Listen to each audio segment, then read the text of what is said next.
क्या आपको पता है 19 साल के एक लड़के ने सीबीएसई के पूरे सिस्टम की धज्जियां उड़ा दी, वो भी बिना किसी महंगे हैकिंग सॉफ्टवेयर के। निसर्ग अधिकारी ये वो लड़का है जिसने बताया कि आपके या आपके बच्चों के बोर्ड के जो एग्जाम में मार्क्स आते हैं वो आसानी से बदले जा सकते थे।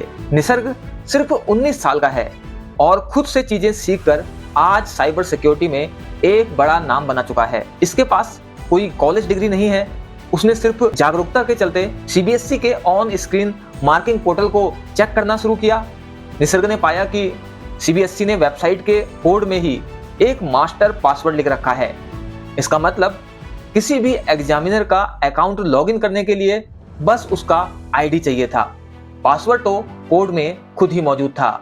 ये बिल्कुल ऐसा है जैसे दरवाजे की चाबी दरवाजे के सामने ही रख दी गई हो। सिस्टम में ओटीपी तो आता था लेकिन वो सिर्फ दिखावा था। निसर्ग ने बताया कि ओटीपी क्या है ये वेबसाइट का सर्वर नहीं बल्कि जो विजिट कर रहा है वेबसाइट उसका ब्राउजर खुद चेक कर रहा था।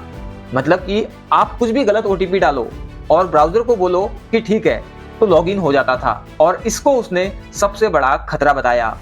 ये सिर्फ छोटी मोटी गलती नहीं थी। निसर्ग के पास लगभग 93 लाख एग्जाम रिकॉर्ड्स और स्कैन्ड आंसर शीट्स का एक्सेस था। वो किसी भी स्टूडेंट के मार्क्स बदल सकता था, किसी को फेल कर सकता था तो किसी को टॉप करवा सकता था। यहाँ तक कि उसने प्रूफ देने के लिए सीबीएसई के पोर्टल को हैक किया और वेबसाइट पर सीबीएसई की वेबसाइट पर जापानी एनिमी वीडियोस अपलोड कर दिया और म्यूजिक लगा दिया। सबसे शॉकिंग बात यह है कि निसर्ग ने फरवरी 2026 में ही गवर्नमेंट एजेंसी को सब बता दिया था, लेकिन उन्होंने सिर्फ एक ऑटोमेटेड रिस्पॉन्स दिया और कोई भी एक्शन नहीं लिया। जब 3 महीने बाद भी कुछ नहीं बदला तो निसर्ग ने इसे पब्लिक किया और ये इंटरनेशनल हेडलाइन बन गई। जब से ये सब वायरल हुआ है तो सीबीएसई ने कहा कि ये सिर्फ एक टेस्टिंग वेबसाइट थी और असली डेटा सेफ है।